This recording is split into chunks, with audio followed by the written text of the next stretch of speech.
Tired of the hassle and risks of manual fruit cutting? Let me introduce our partners over at Supercut System, the automated solution that enhances safety, quality, and efficiency. Cut up to 120 perfect citrus wedges per minute, 6 times faster than manual.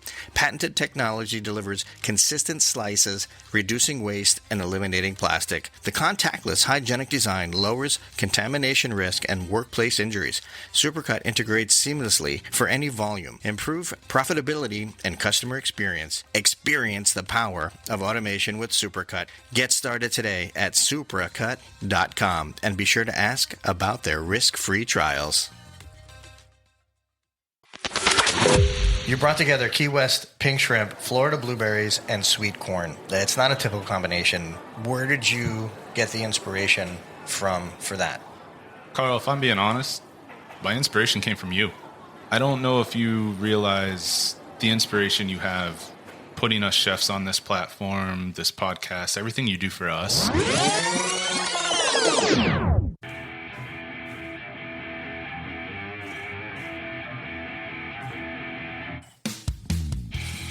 Hello, Food Fam. This is the Walk and Talk podcast, where you will find the perfect blend of food, fun, and cooking knowledge. I'm your host, Carl Fiadini. Welcome to the #1 food podcast in the country and the official podcast for the New York, California, and Florida restaurant shows, the Pizza Tomorrow Summit, and the U.S. Culinary Open at NAFM.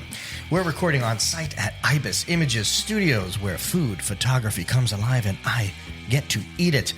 Email us to learn more at info@thewalkandtalk.com. All right, this week on the Walk and Talk podcast, we've got a good one, and it's personal. Chef Thomas Parker is in studio with us, fresh off of filming our new mini documentary. We're going to be talking about behind-the-scenes stories, crazy moments on the set, and how the film and dish came together. A big thanks to the crew at Royal Cup Coffee for bringing on Walk and Talk Media to turn up the energy at their booth for the 2025 National Restaurant Show in Chicago. The daily video recaps on the show were terrific. I have to give a big shout out to Pooch, Jordan, and Glenn. You guys absolutely crushed it. It's actually an honor working alongside such a solid team. You cats are amazing. Head over to @Walk and Talk Show on Instagram to catch all the video recaps, folks. I don't think you'll be disappointed. And if you are, too bad. Plus, we've got Chef Carl Riding from Crab Island Seafood here, cooking up 2 killer dishes. He's going to stick around and chat about what he made, what he cooked up. It's delish. Chef Parker. Yes, sir. You were here for the cooking. Man, let me tell you, it was cool to be on the other side because normally I'm the one doing the cooking here. True story. You came in dressed like a movie star versus like somebody from the kitchen. Stop it. Look at you. You're buttoned down to the chest. You got the hair. What is this? This isn't 1977. This isn't Staying Alive. Are you John Travolta? What is this? What's going on here? How were the dishes? Man, like the 2 dishes were fantastic. Like I said, I'm fortunate. I feel fortunate that I got to be on this side this time. The encroute, you know my love for French cuisine. That one was special to me. But that dip was wild. Like, so good. That Chef Carl, your Crab Island seafood dips, man, what a product. Like, from one chef to another, that stuff rocks. Thank you. What'd you make, Carl? The chicken and crab en croûte that was stuffed with a spinach and artichoke dip with shaved asparagus and roasted red pepper and a creamy chicken demi-glace. What's the difference between your dip and something from a grocery store? Well, for starters, most dips that you get at the grocery store are not with cream cheese. So ours are made with cream cheese, which means you can heat them up. You can make a sauce out of it. You can stuff it in things. You make grilled cheese. The ideas are endless. Well, and forgive me, when I introduced you, I simply said Carl because, I'm a Carl and that's just how I get down. Yeah. But you're an executive chef. Like, you're nothing to play with. Like, you're kind of a big deal in the kitchen. Just saying. You're building these recipes from the perspective of a chef. Correct. For chefs to use in the kitchen. Also, obviously, for, people at home, residential, whatnot, retail. What was in the other dish? So that was a Hawaiian-style nacho with a mojo pork and a mango salsa served with a crab rangoon that made into a cheese sauce. I watched Chef Thomas house that whole. He ate you, dude. Let me tell you something. Dude, I ate half of it. Yes, you did.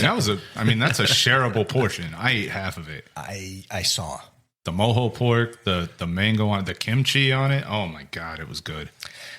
Listen, people, by the way, chefs in the Central Florida market, you can find Crab Island Seafood at Peninsula Food Service. They're carried there.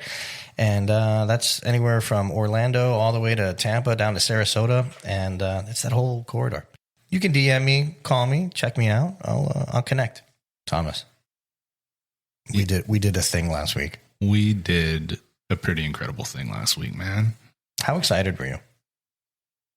Dude, I thought I was excited going into it, but the experience and the overwhelming passion that just naturally radiated from the environment we put ourselves in, like that was just, words can't describe it. I'm speechless. Talk about what we did. So there's a lost art to us being a chef. You know, the mentors that taught us, the chefs that we grew up studying, we grew up following, they, their day used to start at 7, 8 o'clock in the morning, getting up, going to the markets, picking out their own ingredients for their own dishes. And, we did that. We were down at the shrimp docks at 6 a.m., picking out our own shrimp, getting to know the shrimp mongers. Then Morris Gump. Morris Gump. As he says, not to be confused with Forrest. That's Morris.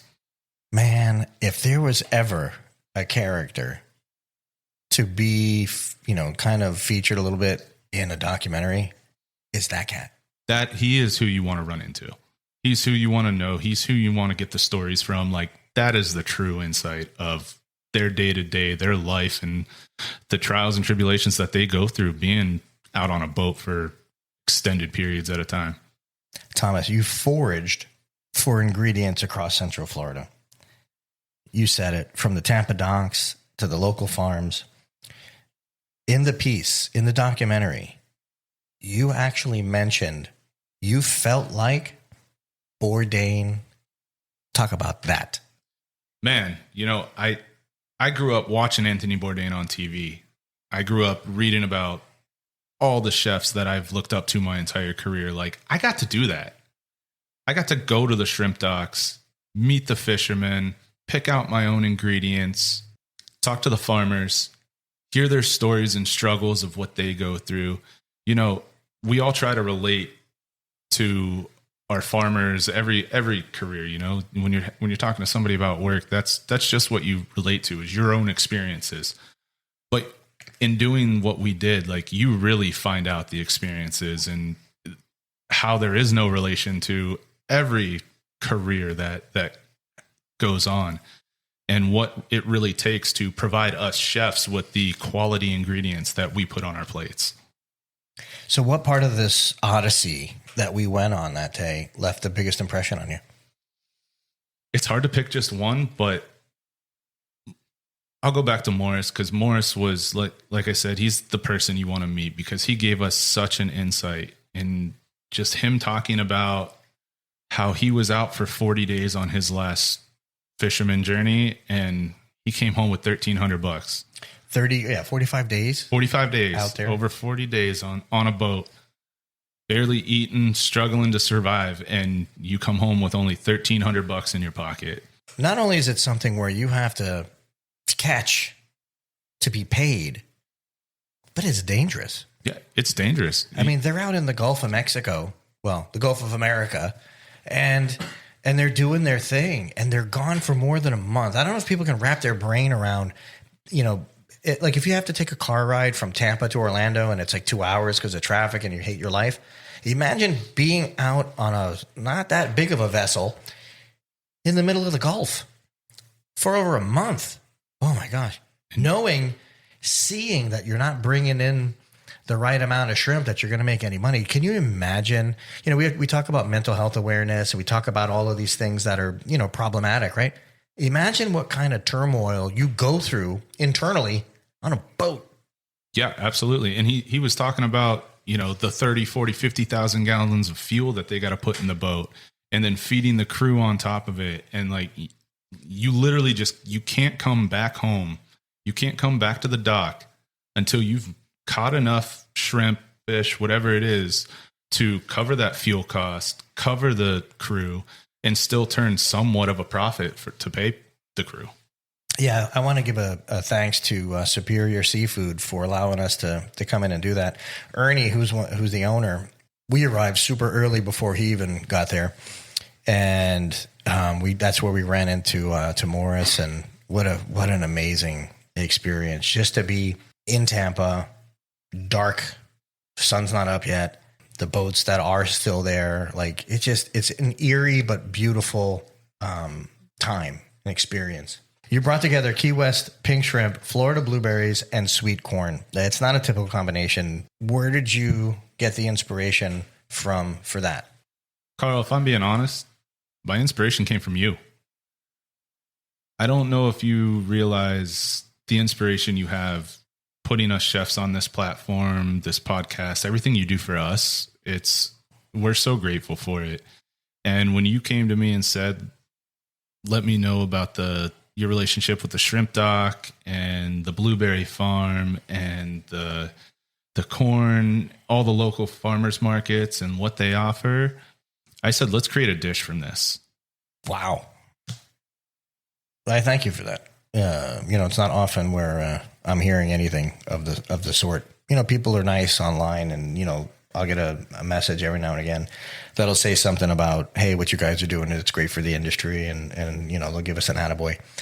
But I appreciate you're sitting a foot and a half away from me. I appreciate that you said that. You're looking me in the face and you're telling me that. I sincerely appreciate that. You didn't just source local, though. You were out there picking the ingredients yourself. We got to go to the origin of the ingredient here in Florida where we live. There might be a time in the future where we're going to be on the road and we get to experience this in other states.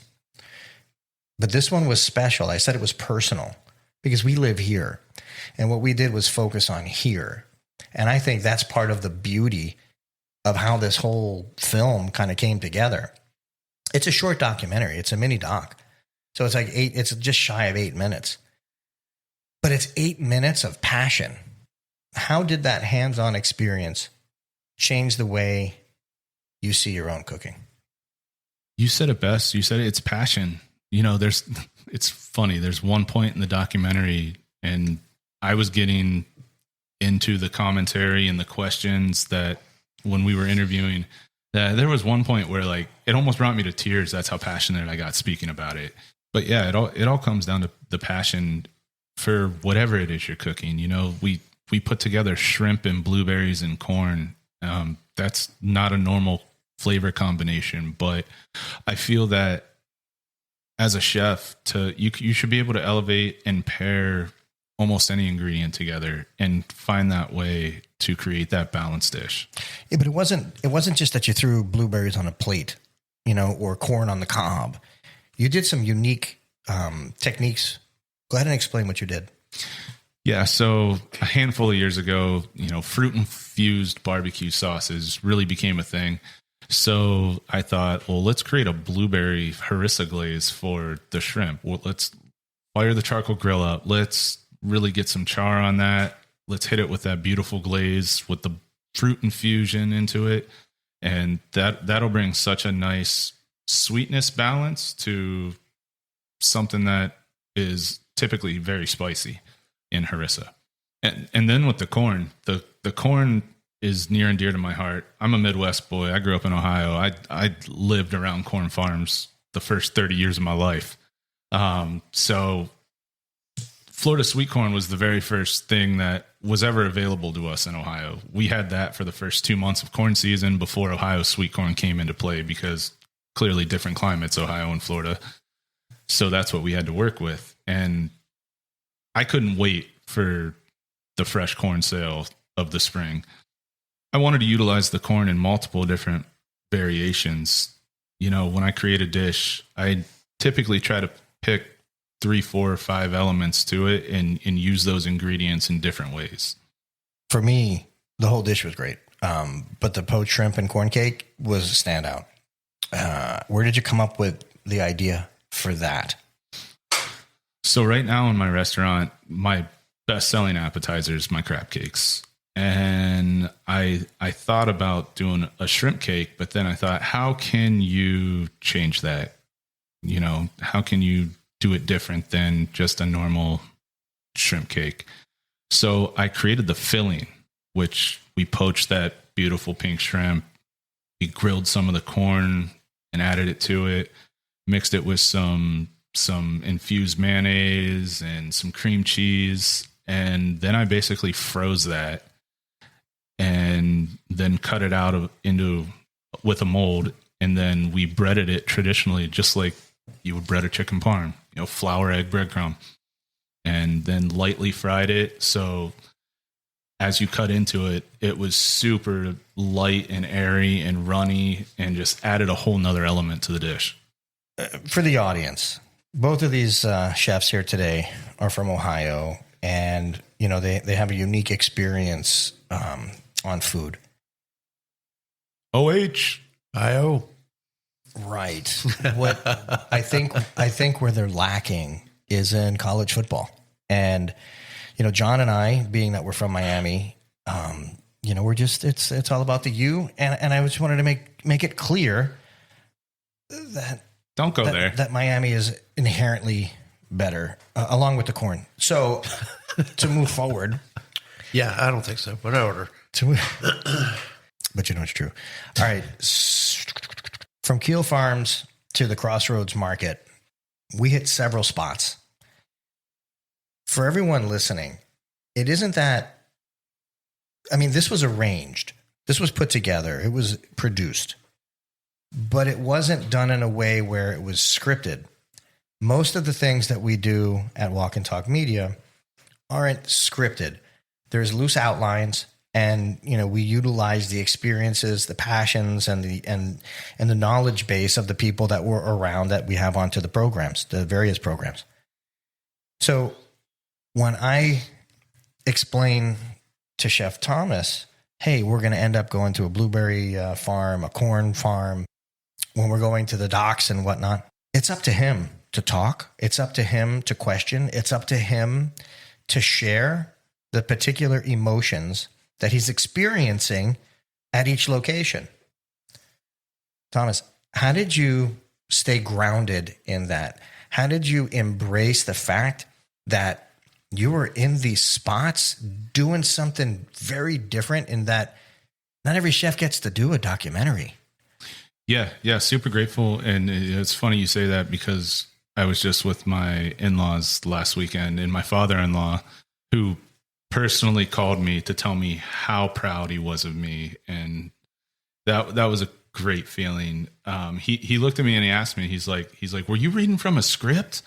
How did you do that? How did you know what to say? And I told him, and the answer simply just comes down to this. It is the passion. Like when you have that natural passion that us chefs have, like it just radiates from you. It just comes through naturally. There's no trying effort that you have to put into it. This was Walk and Talk Media's first mini documentary, short documentary. Thomas, you were the center of it. Being that it was largely impromptu in how you were explaining or communicating with everyone, how did you do that? How does it feel to have a camera crew following you around, drones and all of this stuff, and still being able to tap into this passion that you're talking about?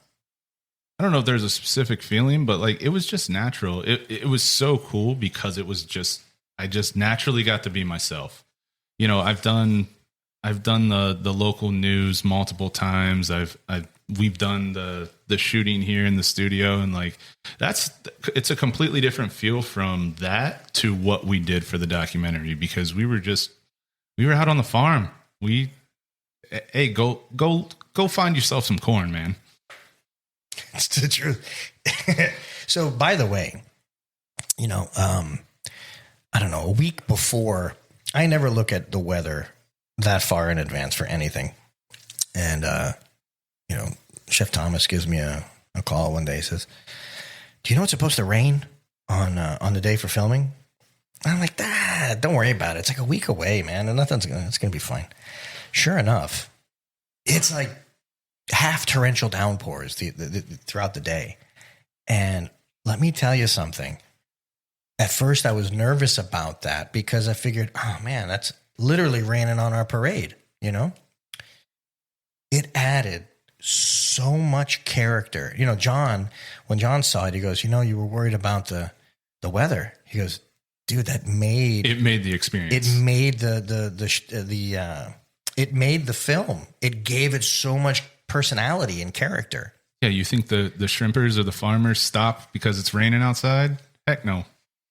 Will did a fantastic job. Oh, Will was awesome. Will was such a professional. So cool. This was his first. He's done film. He's done all sorts of stuff. He's super good. But this was his first actual documentary. This was all of ours first documentary.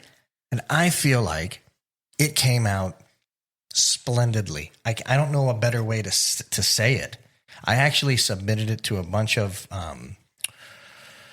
film festivals and whatnot. A lot of them domestic, some here in Florida, and some were, out of the country. So we'll see what happens with that. But I feel like it was really well done. And I feel like you really touched on the essence of what it is to be in the food business. The food industry, listen, people from banking or people from other sectors in different levels of their careers or whatever, they look at food service or they look at the people in the business and maybe they look down. I don't know.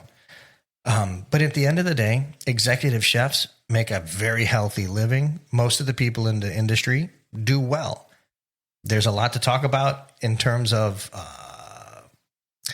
dollars, money, percentages, things of that nature. That's a whole nother open conversation. But if you do things the right way and you're in the right situations, you do very well.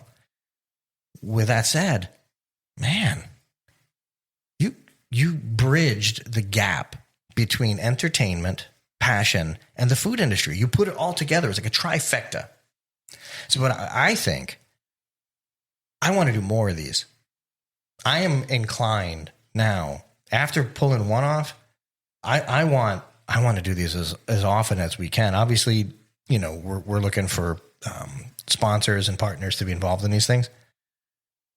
But I think we can do so much to open the eyes of the average person to the plight, to the struggles of the people who prepare our food.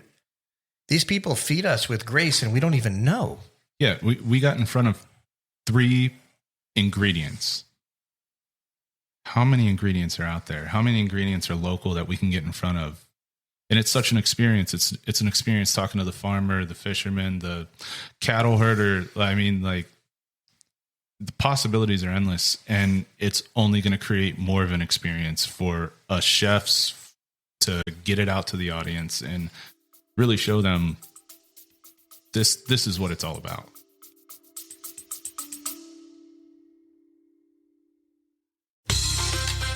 Chefs and food buyers, let me tell you about a product that will generate new excitement on your menu.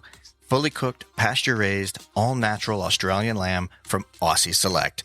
Their award-winning, handcrafted, innovative products are blended with the finest spices and amazing flavors. Options include agave rosemary, tikka masala, lamb pastrami, and lamb prime rib roast. Available sliced or whole with a long shelf life too. Find out more at AussieSelect.com.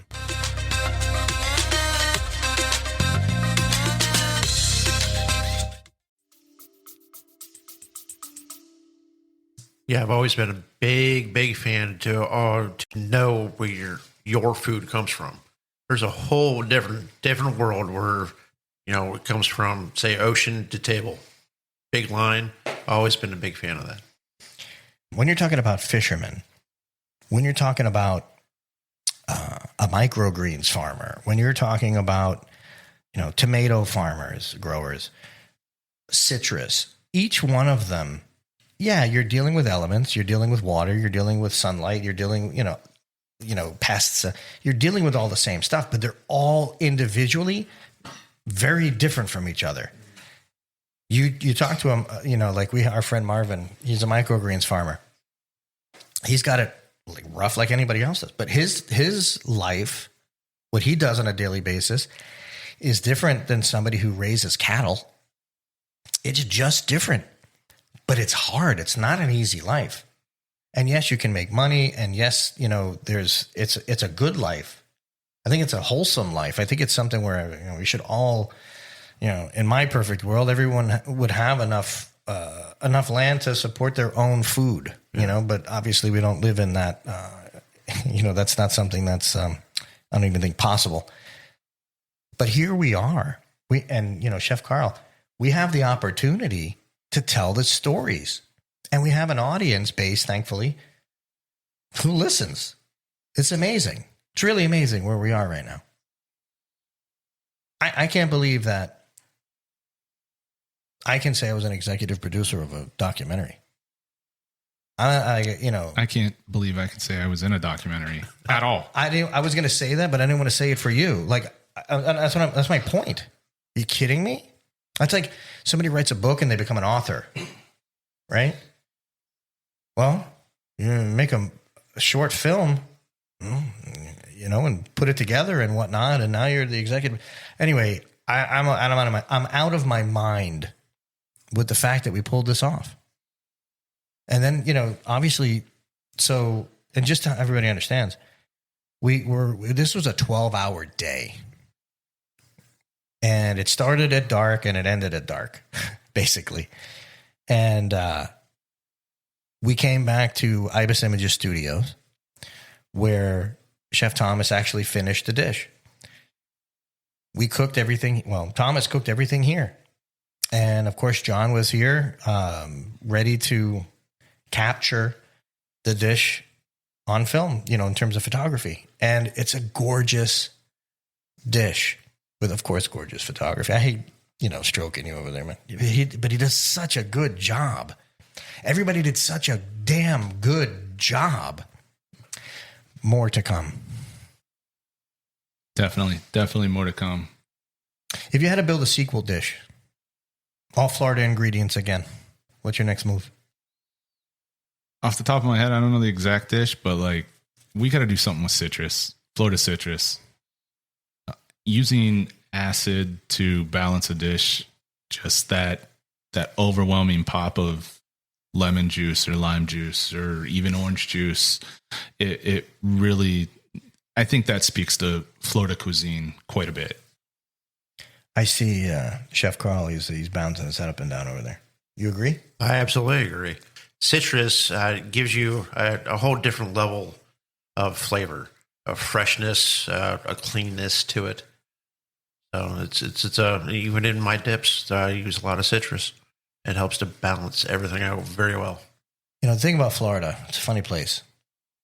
Half of the year, a little less than half of the year, we have all sorts of produce here. The soil content in Florida is not the soil content of, say, California. It's just different. So a lot of the, leafy veg that's grown here, it's a little on the bitter side. You have to do more to it from the chef's perspective to really turn up the flavors and make it something where you'd want to, order it. It's part of the challenge, but it's part of the beauty, because if you make it right, it's damn good.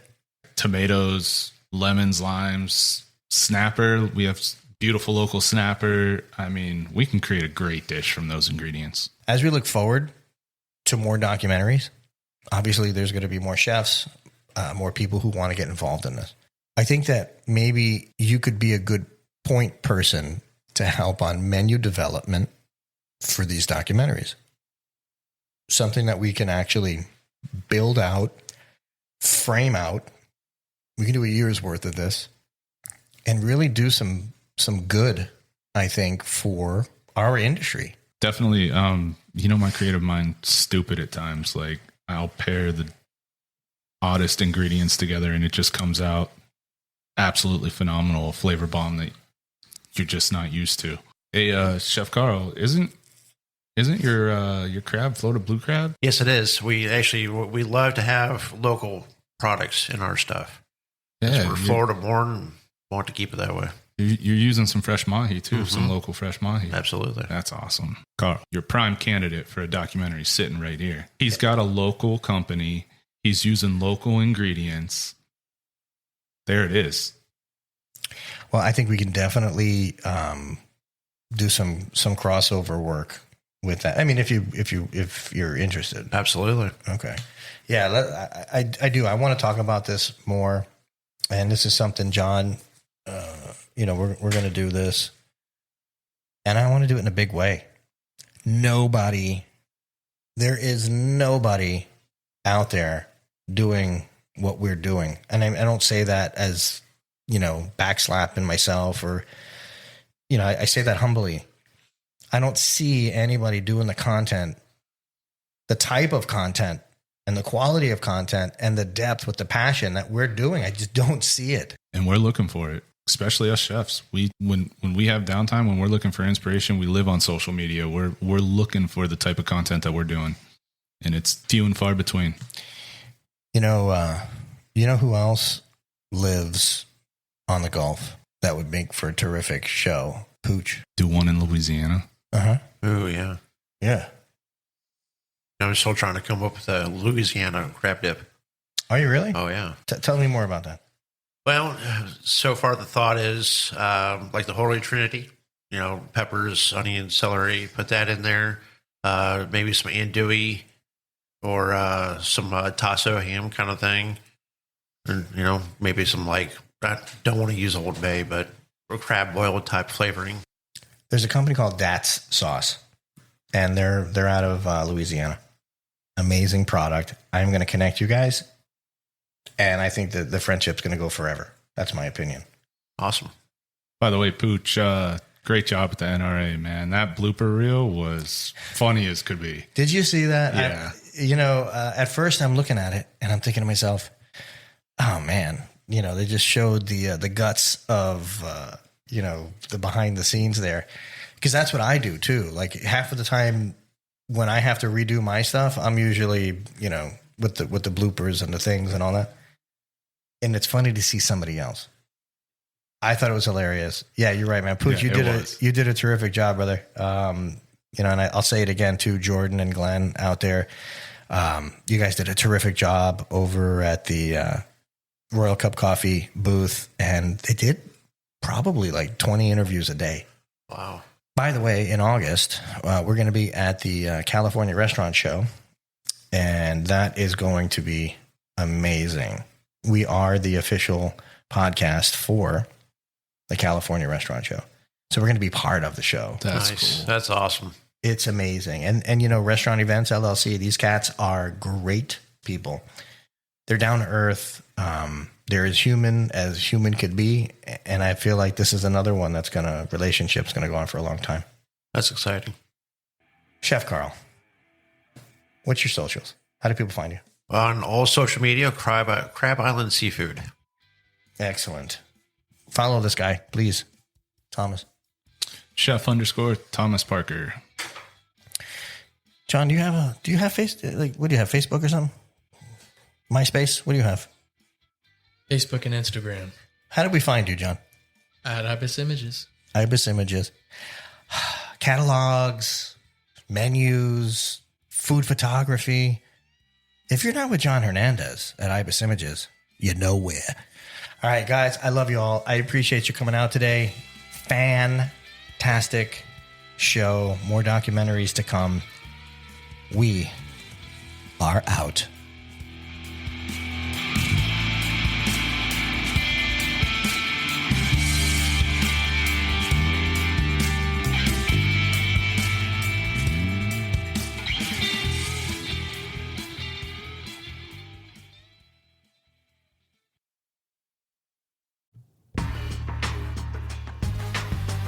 Let me tell you about my friends over at Citrus America and their amazing juicing equipment. They're revolutionizing the way you enjoy freshly squeezed juice. They're at the best hotels, restaurants, and markets. Their mission is simple. Develop a unique consumer experience with on-premise juicing, deliver healthy taste options to clientele, and juice more faster. It's that easy. Citrus America supplies the highest quality juicing equipment and solutions in the industry. So whether you're a small business owner or a large corporation, Citrus America has the right juicing equipment for you.